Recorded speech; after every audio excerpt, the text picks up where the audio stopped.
धर्म स्नेह भवात्माओं, हमारे जीवन की चर्चाएं हमारे साथ चल रही हैं और उन जीवन की चर्चाओं को लेकर हम अपने आप को समझ रहे हैं कि अनेकांत क्या है और स्यादवाद क्या है। आप विचार करना, अनेकांत और स्यादवाद के माध्यम से हम जैन आगम को समझें। जैन आगम सुलझाने वाला आगम है, उलझाने वाला नहीं। जैन आगम हमारे जीवन की व्यवस्थाओं को बनाने वाला आगम है, हमारी जीवन की व्यवस्थाओं को बिगाड़ने वाला आगम नहीं है। जैन आगम के अंदर हमारे जीवन की उन व्यवस्थाओं को समझाया गया है कि जो हमने किया है, जैसा हमने किया है वैसा ही हमारे साथ हो रहा है। और जैन आगम हमें कर्म सिद्धांत से जोड़ देता है।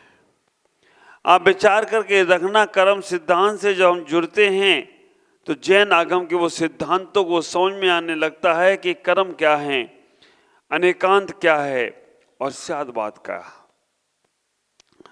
इन दोनों को समझने का प्रयास करो, ख्याल करो। भगवान महावीर कहते हैं, जहां जहां पर अनेकांत है वहां संवाद है और जहां एकांत है वहां विवाद है। जहां जहां पर एकांत है वहां टक्कर है, संघर्ष है, कलह है और विवाद होगा, युद्ध होगा, महायुद्ध होगा। और जहां अनेकांत होगा वहां संवाद होगा, प्रेम होगा, आनंद होगा, मैत्री होगी, विचारों में आदान प्रदान होगा, सत्य का सत्कार होगा। एकांत और अनेकांत, हमें इतना ही समझने का प्रयास करना है कि कभी कोई जीवन में कोई घटना घटे तो उसे हम समझें, तह तक जाने का प्रयास करें। हम अगर ऊपर ही ऊपर उस घटना को समझने का प्रयास करेंगे तो कभी भी हम उस घटना का सार तत्व प्राप्त नहीं कर सकते। ऊपर ही ऊपर से देखने का प्रयास करेंगे तो कभी उसके अंदर की डीप को हम नहीं समझ सकते। समुद्र में ऊपर की लहरों को देखोगे तो आप इतना ही सोचने का प्रयास करोगे, ये समुद्र कितना चंचल है। देखा है ना समुद्र, एक मिनट में कितनी लहरें, कितनी तरंगें समुद्र में उठती हैं। अगर समुद्र के ऊपरी तल को देखने का प्रयास करो, ऊपरी तट को देखने का प्रयास करो तो समुद्र जितना चंचल कुछ नहीं है। बहुत चंचल है, बहुत लहरें हैं, हाँ लहरें उठती हैं और बहुत बड़ी बड़ी उछाल मार मार कर लहरें आती हैं। जब मैं बंबई चातुर्मास में था, बंबई चातुर्मास गुलालबाड़ी में, और गुलालबाड़ी के बस आधा किलोमीटर चौपाटी, और चौपाटी पर जब कभी उधर जाना होता था वहाँ की लहरों को देखता था, वहाँ की लहरों को बैठता था वहाँ पर, तो लहर छोटी छोटी सी आते आते आते आते अष्टमी और चौदस के दिन लहरें बढ़ जाती थी। चौदस और अमावस्या के दिन लहरों में कंपन बढ़ जाया करता था। पांडिचेरी चातुर्मास हुआ मेरा, पांडिचेरी में भी समुद्र के किनारे, वहां पे भी आधा किलोमीटर बाद चातुर्मास। और आप विचार करके रखना, जब कभी मैं वहां समुद्र के किनारे साधना करने के लिए बैठा, पर्युषण पर्व में मैंने सभी शिवरात्रियों को समुद्र के किनारे बैठ के ध्यान और समुद्र में साधना करवाई। नवरात्रि में हम वहां पर जाकर बाहर बैठते थे साधना में, रात्रि के समय कैसे लहरें आती थी। जो मेरे पास मेरे साथ लोग बैठते थे वहां के, वो सब देखते थे कि कैसे लहरें आ रही हैं और जा रही हैं। मैं बस उनको उस वक्त ध्यान कराता था, उस वक्त उनको मेडिटेशन में जोड़ता था, उस वक्त उनको चिंतन और मनन में जोड़ता था। ये लहरों को देखने का प्रयास करो और सुनने का प्रयास करो, ये भी एक धुनी है, ये भी एक संगीत है, ये भी एक जीवन की व्यवस्था है। आप विचार करके रखना, लहरें आती थी और जाती थी, श्वास आ रही है और जा रही है, लेकिन इन श्वास आने जाने में, लहरों के आने जाने में, मन की चंचलताओं में कुछ और छिपा हुआ है, उसे भी खोजने का प्रयास करो।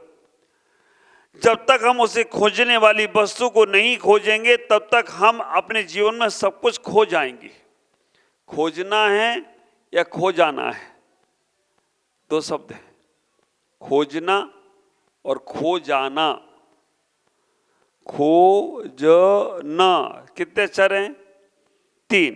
खो जाना, खो जाना और खोजना। खोजना में कितने अक्षर हैं? 3। और तीनों अक्षर वो ही है, खो जा और ना। खो ज ना।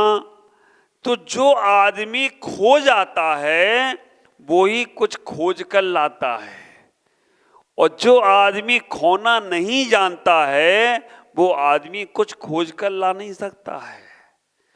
विचार करके रखना, जब परमात्मा में खो जाओगे तो परमात्मा खोजना नहीं पड़ेगा, परमात्मा अंदर से प्रकट हो जाएगा। खोजना और खो जाना, जब तक हम खोते नहीं हैं अपने आप को तब तक हम बाहर ही घूमते रहते हैं, बाहर की तरंगों में ही रहते हैं, बाहर की चंचलताओं में ही रहते हैं। तो खोजना है तो खो जाओ। जब तुम्हें गुरुओं को पाना है, संतों को पाना है, भगवंतों को पाना है तो विचार करके रखना, उनमें खो जाओ।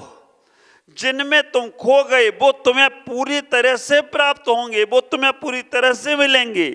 और जब खोने में तुम्हें संकोच होता है ना, तब हमारा ये लगता है ना कि हम खो जाएंगे तो फिर हमें कौन ढूंढेगा। ख्याल करो, सागर में डूबोगे तो मर सकते हो, सागर में डूबोगे तो मर सकते हो, लेकिन संत सागर में डूब गए तो तुम तर जाओ तो कोई आश्चर्य की बात नहीं है। इस बात का ख्याल करना।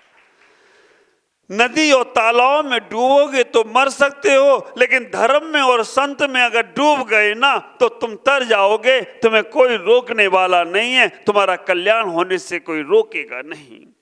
खोने का प्रयास करो। बहुत से लोग जाते हैं, खोने के लिए जाते हैं लेकिन खोते नहीं है, खोजते ही रहते हैं। खोजते रहोगे तो कुछ नहीं मिलेगा, खोने से कुछ मिलेगा जो तुम्हारे पास है। कबीर ने कितनी प्यारी बात बोली, आप विचार करना। उन्होंने कहा, जो अपनी झोपड़ी में आग लगा देगा, जो अपने महल में आग लगा देगा, वो ही सच्चा संत भगवंत बन सकता है।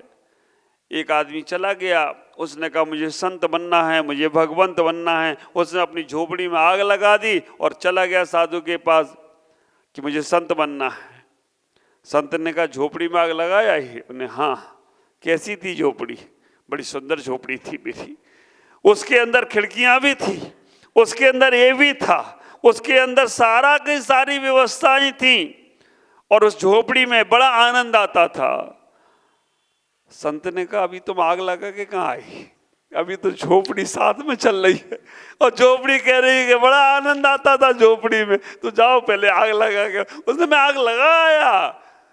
बाहर की आग लगाने से आग लगाना नहीं होता है, मन में से निकल जाएगी कोई झोपड़ी नाम की चीज थी।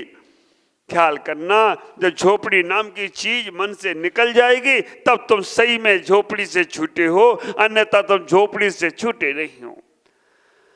बड़ा मुश्किल होता है संबंध छोड़ना, घर का, परिवार का, संसार का, दुकान का, व्यापार का संबंध। हम भले ही यहाँ पर, आप विचार करके रखना, आप यहाँ पर घर में बैठे हो या मंदिर में बैठे हो, दुकान में बैठे हो या संत सभा में बैठे हो, कहाँ बैठे हो? विचार करके रखना, अगर संत सभा में बैठे होते तो फिर कोई संत सभा से उठना ही नहीं चाहता है। ये तो विचार करके रखना, संत सभा में बैठ जाओ ना एक बार तो कल्याण करके ही उठोगे। जब तक उठने का भाव है ना, अभी जाके घर पे खाना बनाना है, अभी जाके दुकान खोलना है, तो तुम मेरे पास बैठे का वो, तुम तो वहीं बैठे हो, लेकिन उस बैठे हुए घर से निकलने के लिए यहां बैठे हो। ये सोचो आप, विचार करके रखना। जब तक हमारे मन में लौटने का भाव है ना, घर में, परिवार में, तब तक हमारे भाव वहीं के चल रहे हैं। रिटर्न टिकट, हाँ, कई बार हमारे पास लोग आते हैं और रिटर्न टिकट लेकर आते हैं, तो आप रिटर्न टिकट लेकर जो आए हो ना, वो वहां घर जाने का ही तुम्हारा आश्रम चालू है। और जब पूर्ण रूप से तुम आ गए तो फिर जाने का भाव भी नहीं होगा। बस महाराज पूर्ण रूप से आने का प्रयास और पुरुषार्थ ही करने के लिए मैं आपके पास आया हूं। मैं पूर्ण रूप से प्रयास करने के लिए ही मंदिर आता हूं कि कब मेरा वो घर छूट जाए, कब मेरा वो परिवार छूट जाए, कब मेरा वो दिल और दिमाग से दुनिया निकल जाए, उसके लिए ही आया हूं। विचार करना, इतना ही सोचने का प्रयास करना कि वो प्रयास करना ही तुम्हारे जीवन की सार्थकता और सफलता होगी। सफलता तुम क्या सोचते हो? बड़े बिजनेसमैन बन गए, बड़े उद्योगपति बन गए, बड़े व्यापार करने लग गए, ये तुम्हारे जीवन की सफलता है?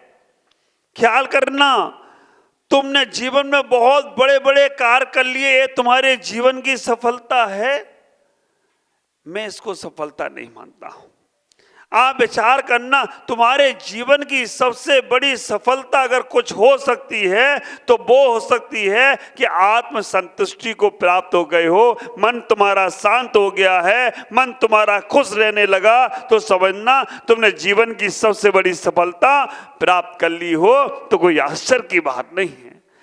जीवन को मन में शांति है नहीं, कैसे सफल होगी? मैं आपसे पूछूं, अब बिजनेस क्यों करना चाहते हो? अब व्यापार क्यों करना चाहते हो? मैं आपसे पूछूं, अब घर में क्यों रहना चाहते हो? परिवार का पालन करने के लिए।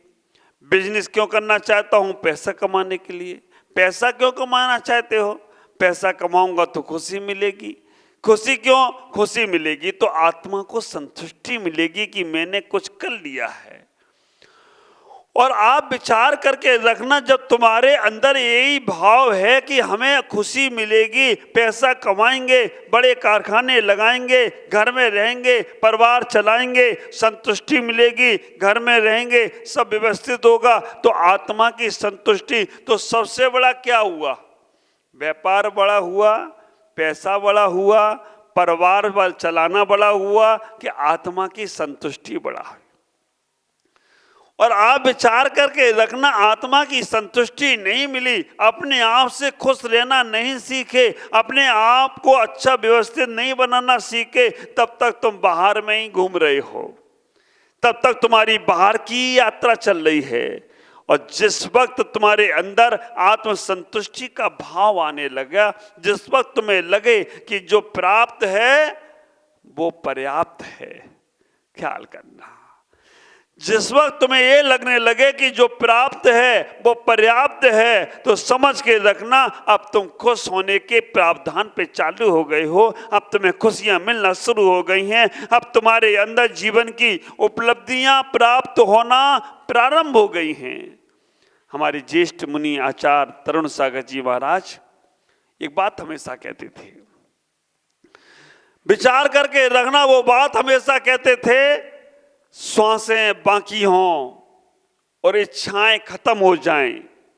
श्वासें बाकी हों, उम्र बाकी हो और इच्छाएं खत्म हो जाएं, तो समझ लेना तुम मोक्ष में विचरण कर रहे हो, तुम मुक्त जीव हो गए हो, तुम संसार से निकल गए हो। सांसें बाकी हैं और इच्छाएं खत्म हो जाएं। दूसरे नंबर पर उन्होंने कहा, मृत्यु नजदीक हो और इच्छाएं बाकी रह जाएं। मृत्यु नजदीक हो और इच्छाएं बाकी रह जाएं, तो समझ लेना तुम अभी संसारी हो, अनंत संसारी हो, अनंत संसार में ही भटकते रहोगे, तुम्हारा पार होने का कोई साधन नहीं है। ये करना, वो करना, ऐसा करना, वैसा करना, जब तक ये करना करना लगा है ना, तब तक संसार में ही लगे रहो मुन्ना भाई। और जब तक करना करना खत्म नहीं होगा, तब तक करना, ख्याल करना, करना, ख्याल करना, इतना ही विचार करो, संसार से निवृत्ति का मार्ग खोजना है, संसार में प्रवृत्ति का मार्ग नहीं खोजना है। प्रवृत्ति तो अनादिकाल से करते आ रहे हो, चाहे वो घर की प्रवृत्ति हो, चाहे वो शरीर की प्रवृत्ति हो, चाहे वो समाज की प्रवृत्ति हो, चाहे वो मंदिर की प्रवृत्ति हो, चाहे वो धर्म की प्रवृत्ति हो, चाहे साधना की प्रवृत्ति हो। प्रवृत्ति तो प्रवृत्ति है। प्रवृत्ति को सीमित करो, प्रवृत्ति को सीमित करो। प्रवृत्ति को सीमित करते ही तुम समिति में चले जाओगे। प्रवृत्ति सीमित होते ही तुम समिति में चले जाओगे, और समिति में जाते ही तुम निर्वृत्ति में चले जाओगे, और निर्वृत्ति में जाते ही तुम गुप्ति में चले जाओगे, और गुप्ति में जाते ही तुम गुप्त होकर संसार से निवृत्ति कर सिद्धत्व को प्राप्त कर जाओ, तो कोई आश्चर्य की बात नहीं होगी। जो भी प्रवृत्तियां तुम्हारी हैं, उन प्रवृत्तियों को सीमित करने का प्रयास करो। रोज खूब दौड़ते हो, खूब चलते हो, खूब फिरते हो। आज हम इस दिशा में नहीं चलेंगे, ऐसी प्रवृत्ति को रोको। आज हम 50 किलोमीटर ही गाड़ी से चलेंगे, ऐसी प्रवृत्ति को रोको। आज हम दिन भर मुंह में भोजन करते रहते। मुझे तो कई बार ये लगता है कि साधना मेरी बड़ी है, तुम लोगों की बड़ी है।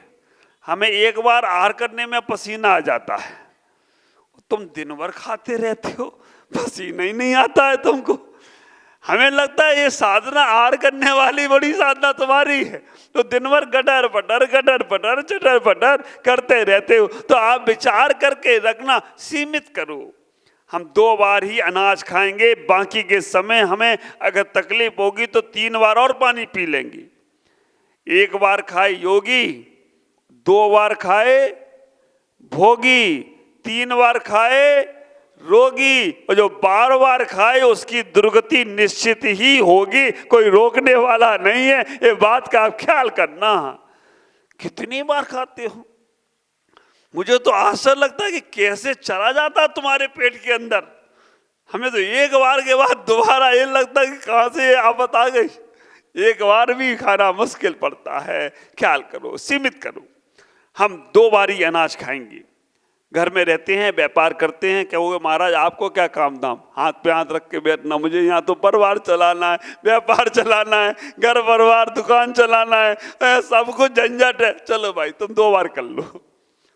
अब 2 बार के बाद जो तुम करोगे ना, वो तुम नहीं करोगे, वो तुम्हारी बीमारियां भोजन करेंगी। रोगी भोजन करेगा। जो दवा के खाना, बाद में दवा खाना जाना।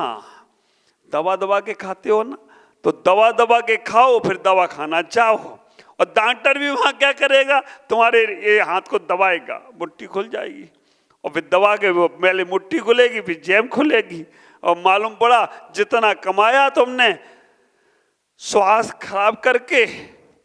आश्चर्य ही लगता है, आदमी इतना कमाता है कि इतना कमाता है, इतना काम धाम में लग जाता है कि तबीयत खराब होती हो तो हो जाए, लेकिन पैसा कमाना बंद नहीं करता है। पैसा कमाने के लिए तबीयत खराब कर लेता है, बाद में तबीयत ठीक करने के लिए सारा पैसा खराब कर लेता है। कितने अच्छे लोग हैं आप।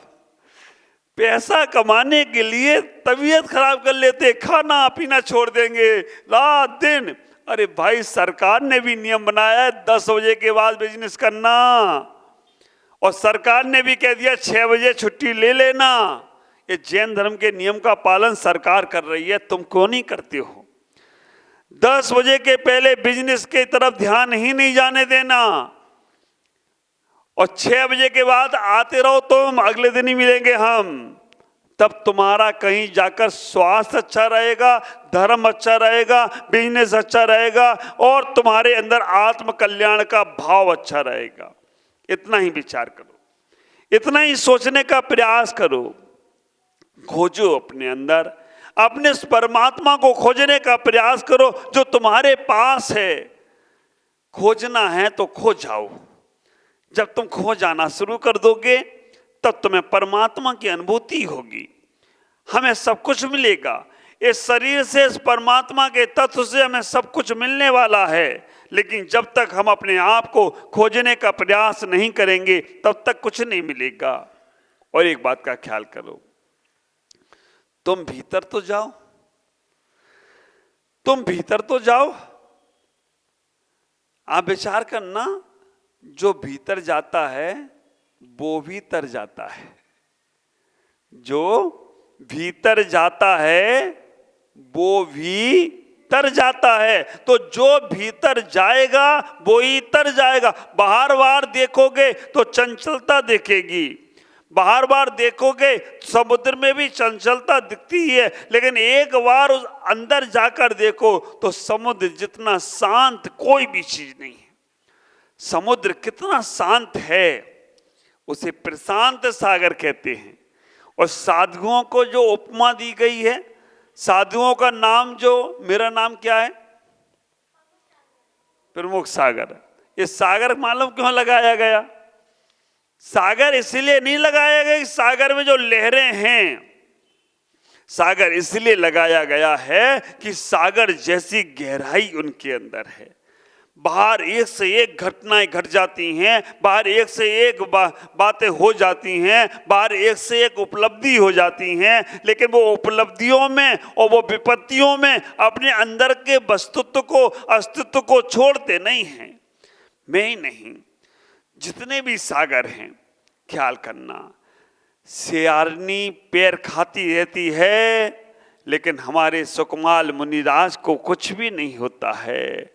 गरम गरम आभूषण पहनाए जाते हैं, लेकिन हमारे पांचों पांडवों को कुछ भी नहीं होता है। ऊपर सिगड़ी रख दी जाए तो भी मुनिराज, गज कुमार मुनिराज टस से मस नहीं होते हैं। कानों में कील ठोंक दी जाए तो भी महावीर को कोई फर्क नहीं पड़ता है। पैर में सांप भी अगर डंग मारे, काटने का प्रयास करे, तो तीर्थंकर महावीर उस सर्प को भी दूध पिला दिया करते हैं। ये हमारी साधना, ये हमारा दिगंबरत्व हुआ करता है। विचार करना, सागर की तरह होते हैं।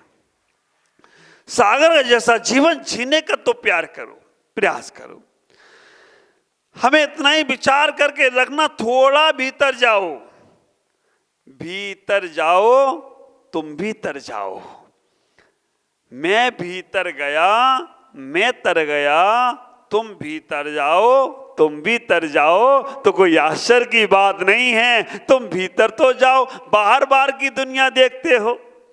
अब ख्याल करके रखना, किसी ने कहा है मत फिसलो यारो ऊपरी दिखावट पर, मत फिसलो यारो ऊपरी दिखावट पर, बर्क चांदी का लगा है गोबर की मिठाई पर, गोबर की मिठाई पर चांदी का वर्ग लगा है और तुम उसे खाए जा रहे हो, खाए जा रहे हो। कैसे काम चलेगा?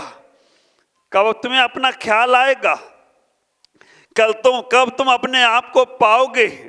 एक बहुत अच्छा सा उदाहरण मेरे गुरुदेव आचार्य भगवान पुष्पदंत सागर जी महाराज सुनाते हैं।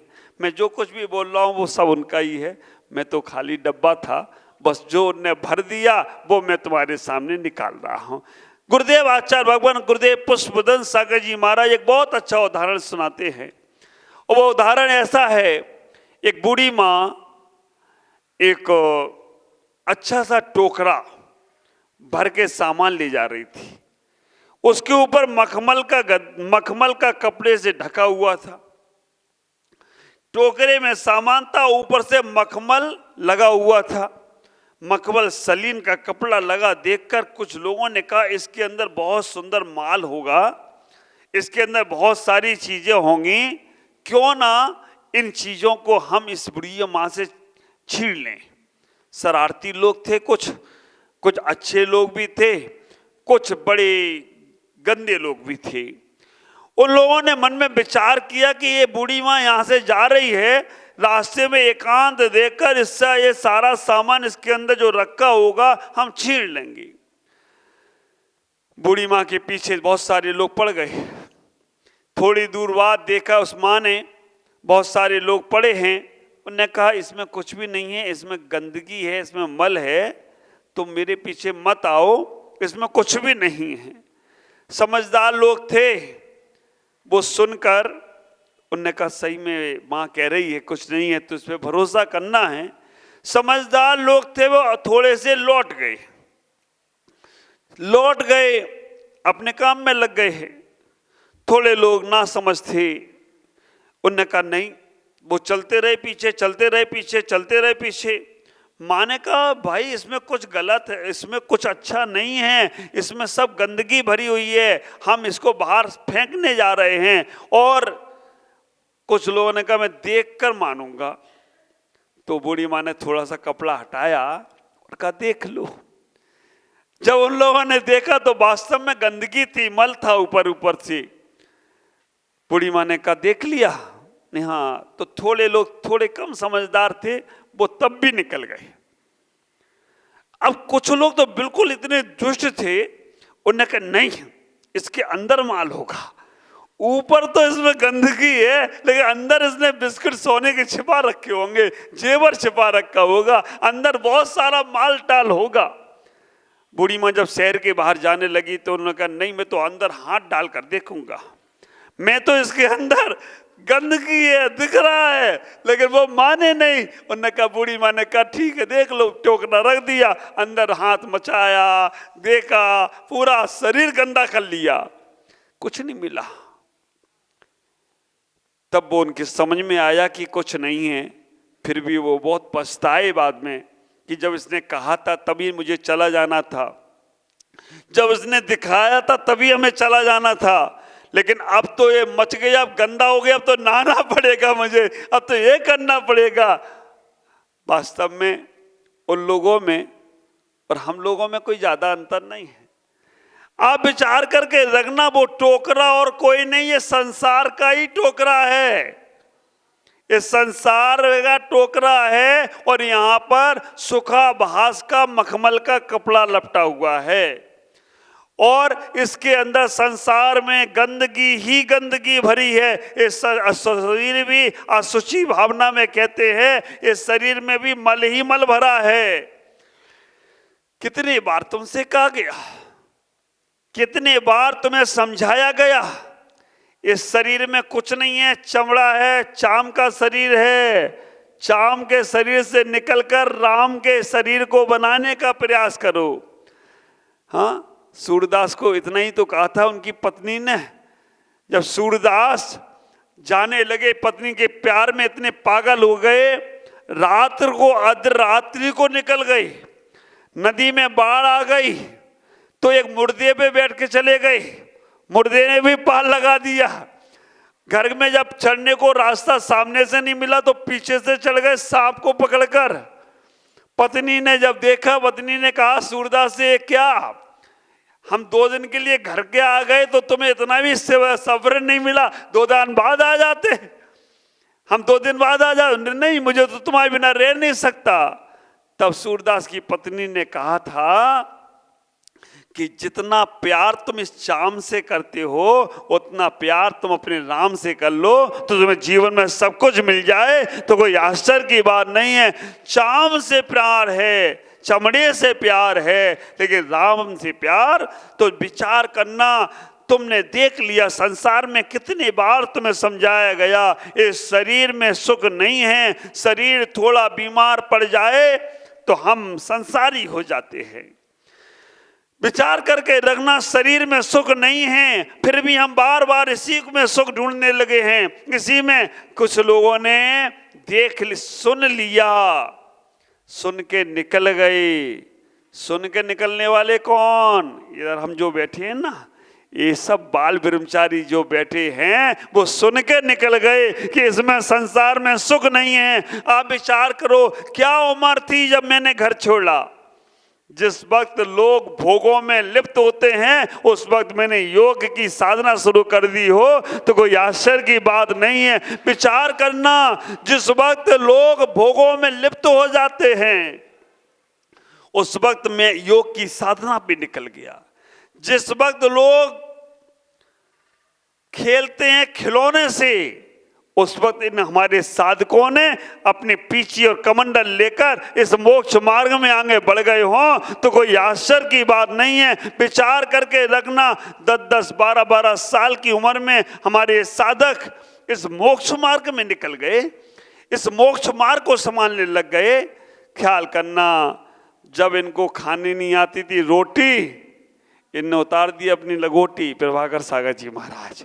आप विचार करके रखना, इनको आनी थी नहीं खानी रोटी, इन्होंने उतार दी अपनी, और जिनकी नहीं आई थी दाढ़ी मुच्छी, उन्हें पकड़ ली हाथों में ये पीछी। तो कोई आश्चर्य की बात नहीं है। आप विचार करो, इनने सुन के ही मोक्ष मार्ग को सुन लिया, इनने सुन के ही मोक्ष मार्ग संभाल लिया।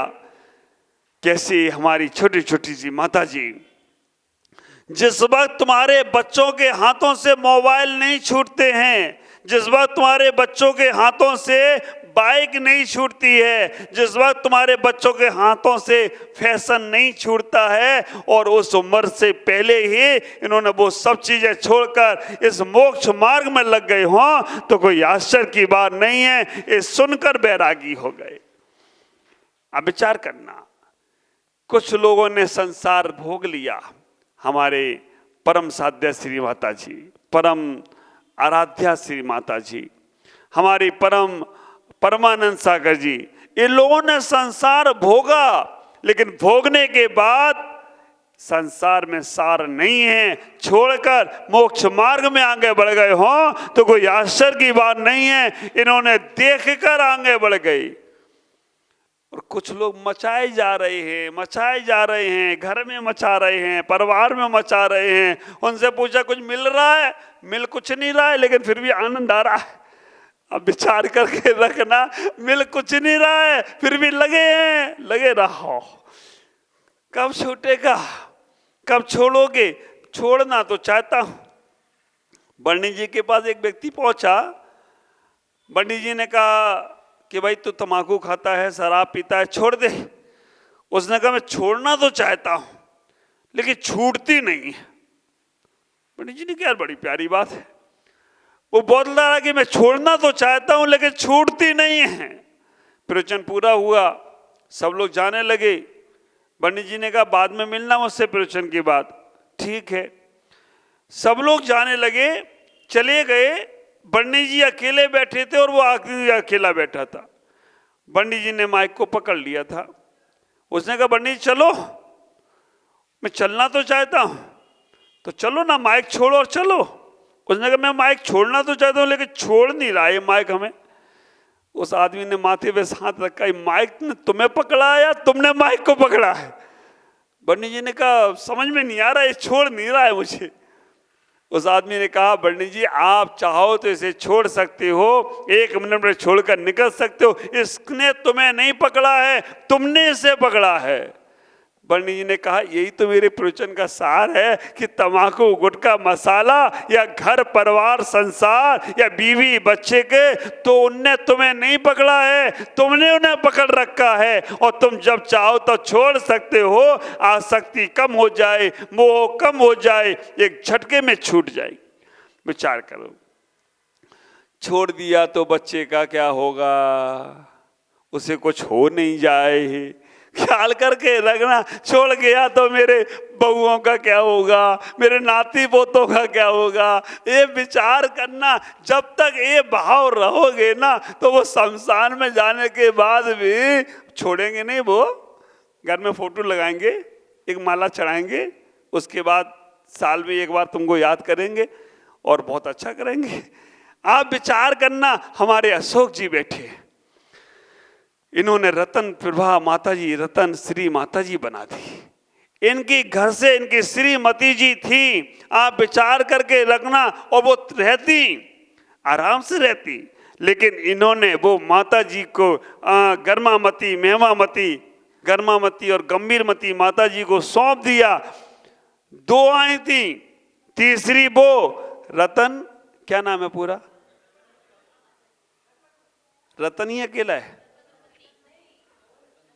रतनमती, रतनमती माता जी बन गई। और आप विचार करके रखना वो रत्नमती बन गई हो, रत्नात्रय को धारण किया हो, तो हमारे ये भी रत्नात्रय को धारण करने उनके पास जाते हैं, सेवा करते हैं, उनके संग में रहते हैं। यही रत्नात्रय की साधना वो कर रही हो तो ये भी कर रहे हो, तो कोई आश्चर्य की बात नहीं है। बेटे और बहुएं क्या वो बाधक बने? क्या उनका जीवन में उनको उनके जाने से कोई अवरोध आया? नहीं, उनका जीवन। और अब कभी कोई मिलता है, बैठता है, पूछता है तो इनके घर से माता जी बनी। आप विचार करके रखना, ये पुण्य हमारे बढ़ते रहना चाहिए, मेरा जीवन आनंदित होना चाहिए।